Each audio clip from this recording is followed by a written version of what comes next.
Okay, so it's time for another unboxing. Hurrah! This is something that I've been very excited about, something I've been waiting for a while to get, debated getting, but I've decided.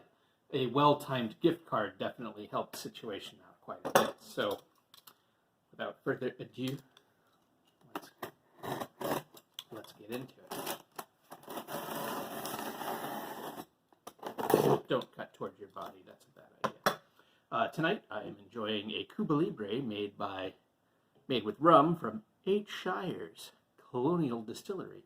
They're really good. They're down in southern coastal Virginia. Excellent little distillery. This is not a sponsored video. Alright, what do we have in the box? Oh, here we go. We have the 7th edition Investigator Handbook. Finally, going to get a chance to take a look at this. We also have the Keeper Screen Pack with a lot of glare. And, oh my goodness, the 7th edition Keeper Rulebook. Yes, I've finally taken the plunge into actually getting 7th edition. These look pretty good. Let's take a quick skim through. I have not actually seen these books. Let me actually enjoy this Cuba Libre. Very refreshing. So here's the Keeper Rulebook. Obviously, you know, if you're thinking about playing the game, I don't know. I don't think there's going to be spoilers per se, but let's take a look. It's full color, which is beautiful, or at least there's definitely color throughout here. I do notice there's some black and white illustrations too, very moody. I like that. Yep, there's a lot of color illustrations in here as we go. Oh, my goodness. It's disgusting and beautiful. I love it. All right. I'm still getting a chuckle. So we see the dice here, and is it Seth Skorkowski had that realization that the D12, which is included in all of these dice sets, including ones officially licensed dice, and the D12 isn't used in the game, which is that's hysterical. I never noticed. I mean, I've played this game for years, and I've never noticed the D12 isn't used. Let's see, what else do we have? Oh man, I do love the artwork that this game has inspired over the years. Well, I'm just going to do a quick flip through here. I'm not going to look at every page. I'm going to have to... Oh, yeah. Brains in Jars. Obviously, I've got a lot of reading ahead of me. Oh, look at that. I am hoping to start using 7th edition and start running games more frequently for friends, certainly, but also I'd like to be able to go to friendly local game stores, at least local game stores, and try to, show this game to new people. The game store closest to me, the only thing I ever see played there is Dungeons and Dragons and Pathfinder, which is fine. It's fine. But some variety never hurt anybody here. It's good to branch out, and how are people going to know? How are people going to experience these games if they don't try them, and how are they going to try them if people aren't running them? So I am going to try really hard as this year, we'll see where 2021 takes us, but certainly hopefully by 2022 things will be back to a certain type of normal. In some ways, I hope it never returns to quote-unquote normal, because normal wasn't that good for a lot of people, but it will be back to a situation where we can start meeting in person again, start having games across a table, which is something that I miss a lot. As much of a recluse as I am, I still love the social aspect of tabletop role-playing games. It's one of the things that has kept me coming back to these games over the years in a way that computer games and video games just never were able to do. They didn't hold me the way tabletop role playing games have, and it is partially it's that social aspect. Oh my goodness, I can't wait. Oh, look at that. That is upsetting. Excellent. Can't wait to check this all out. Yeah, I know there's some scenarios in here, which is great. Role-playing game books, basic books, should come with scenarios. If they don't come with a scenario, there's something wrong. So it's good. They've got some scenarios in the back here. I know that the free download quick start rules also have a scenario, which is, I believe, The Haunting, which is, the classic starter scenario. Wow, that's a beautiful map. I almost never do anything with Arkham. Actually, the last time I ran a game, but my characters did go to Arkham briefly. I was completely unprepared for it because I really just never do anything with Arkham. But man, there's some beautiful maps for that fictional city. Yeah, fantastic. Oh, and of course, here we have the ads for some other stuff, some fiction, some other game books. Great, fantastic. So I'm hoping that in the new year, if not in 2021, certainly by 2022, that I will be able to start running some games at a local shop. And if I do that, I want to be... Oh, I love this cover. Almost kind of... I mean, obviously it's very, Call of Cthulhu-y, but it reminds me a little bit of that old D&D, I think it's AD&D cover where they're all up on top of the demon statue and stuff. It's sort of that classic image. I like... It's a little bit of a play on that, maybe. I don't know. Or maybe it's not. I don't know. But I'm hoping that I'll be able to run some games. And if I do, I want to be able to use this new up-to-date system. I want to run some of these new scenarios. I know there are some one-shot scenarios that... what did they put in? Okay. So, I know one of the basic books earlier had the Call of Cthulhu in it. This one has the Dunwich Horror. That's a pretty good option to have in there. And neither of those, they're great, both great stories, but neither of those are actually my favorite Lovecraft stories. But still, I think they're good introductions for some of the creepiness that you want to get into. But anyway, yeah. So I'm hoping to be able to run some of these scenarios, run some of the one shots that they've done. I'd really, really love to see more one-on-one scenarios published. That's something I would absolutely love to see, is like a collection of either one-on-one scenarios or even a one-on-one campaign, where you have a game master and a player. I think that would be a great place to explore that hasn't got a lot of love over the years, especially because I really do think that one game master, one player can be a really intense and really exciting and very interesting way to play, but also it captures more that Lovecraft vibe than some of these scenarios where you have 6 or 8 players and they're all running around all over the globe. It's cool, it's great, it's very pulpy, it's very exciting, but it doesn't necessarily capture the vibe of the lone, scared person who's paranoid about all the things that are happening, who has to discover what's really going on and then goes mad and all of that, which I think would be great to see more exploration of. This looks like it's going to have lots of handy information in here. This is interesting, the investigator organizations. I know that there's a little more push toward that as this new edition has come out, and I think especially with Pulp, there's been more push toward that sort of thing. And I definitely understand. I used the real-life social club, the Cosmos Club. I used that as a fictionalized version of it as a basis for the last loosely connected set of stories that I ran. And I thought that worked really well. I'd like to use something like that again. So I definitely understand the call of these groups to give your characters more cohesion of why they're together, why they continue to stay together after the events of whatever horrible story they lived through.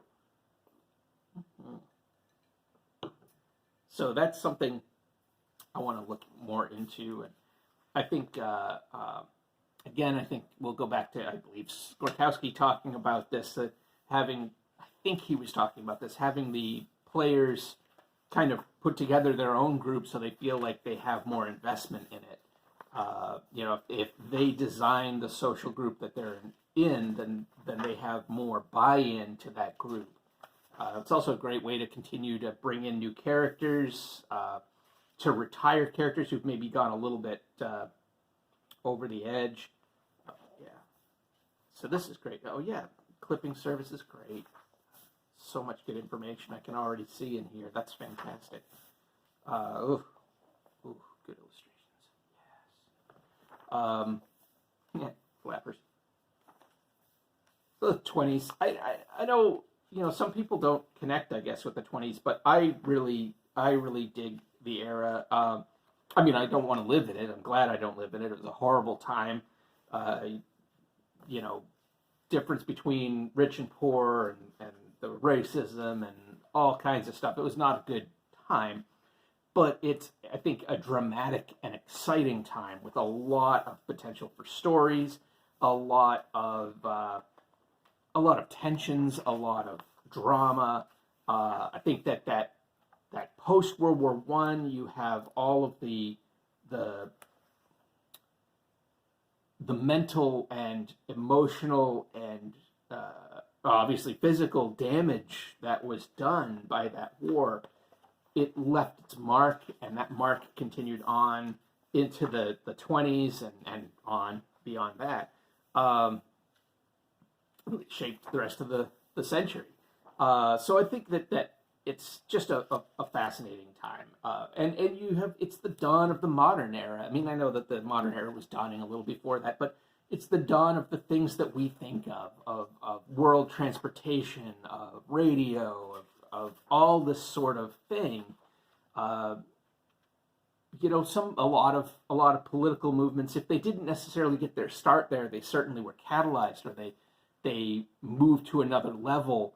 The things like civil rights. You had a lot of soldiers who had come back from World War II who had seen, they had seen that things could be different if you looked at things differently. And I think you had the civil rights movement really got a boost post World War I, and there's a lot with suffrage and with women's rights and things like that were all moving along. I think it's just so much stuff, so much went on at that time. And where we went with science and really the breaking understandings of what science really was, and you had old ways being cast off and new ways being discovered. It was great time, exciting stuff. A lot of conflict between religion and science and culture, and it's great. So let's get into this, and then we'll see where to go from there. So I am not a big user of Game Master screens. It's just not something that wasn't the way I played for a long time. But certainly I think as I am looking at the potential of running games in stores and that sort of thing, and maybe eventually a convention game. I finally got a chance to play at a convention a couple of years ago, and I did enjoy it.